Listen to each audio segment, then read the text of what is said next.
കായംകുളം പുതുപ്പള്ളിയിലെ ആദ്യകാല കമ്മ്യൂണിസ്റ്റും CPM local committee അംഗവും service സഹകരണ ബാങ്കിന്റെ ബോർഡ് അംഗവും കർഷക സംഘം നേതാവും അധ്യാപകനുമായിരുന്ന N. കൃഷ്ണൻ നായരുടെ 23ാമത് അനുസ്മരണം നടത്തി.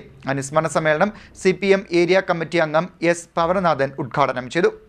കായംകുളം പുതുപ്പള്ളിയിലെ ആദ്യകാല കമ്മ്യൂണിസ്റ്റ് പാർട്ടി പ്രവർത്തകനും പാർട്ടി ലോക്കൽ കമ്മിറ്റി അംഗവും 2730 സർവീസ് സഹകരണ ബാങ്കിന്റെ ബോർഡ് അംഗവും കർഷക സംഘം നേതാവും പുരോഗമന കലാസാഹിത്യ സംഘത്തിന്റെ ആദ്യകാല സംഘാടകനും അധ്യാപകനുമായിരുന്ന N. കൃഷ്ണൻ നായരുടെ 23ാമത് അനുസ്മരണം CPMന്റെ നേതൃത്വത്തിൽ സംഘടിപ്പിച്ചു. അനുസ്മരണ സമ്മേളനവും പുഷ്പാർച്ചനയും ഇതിന്റെ ഭാഗമായി നടന്നു. അനുസ്മരണ സമ്മേളനം CPM ഏരിയ കമ്മിറ്റി അംഗം S. പവനനാഥൻ ഉദ്ഘാടനം ചെയ്തു. T. യേശുദാസ് അധ്യക്ഷനായി.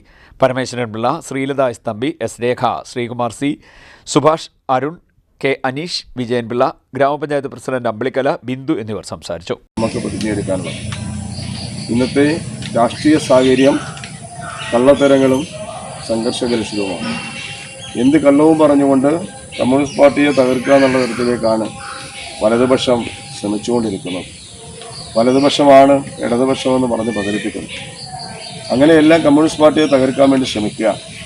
കള്ളം പറഞ്ഞ് അധികാരത്തിൽ വന്ന കേരളത്തിലെ UDF ഗവൺമെൻറ് ഒരു മാസക്കാലം കൊണ്ട് കേരളത്തിൽ മുഴുവൻ ജനങ്ങളുടെയും അതൃപ്തിക്ക് ഭാഗമാക്കാൻ നിൽക്കുക.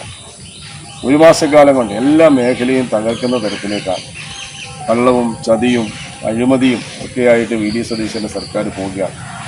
പിണറായി വിജയനെ ആക്ഷേപിച്ചതെല്ലാം അക്ഷരാർത്ഥത്തിൽ ഇന്ന് നടപ്പാക്കിക്കൊണ്ടാണ് VD സതീശൻ്റെ പ്രവർത്തനം മുന്നോട്ട് പോകുന്നത്.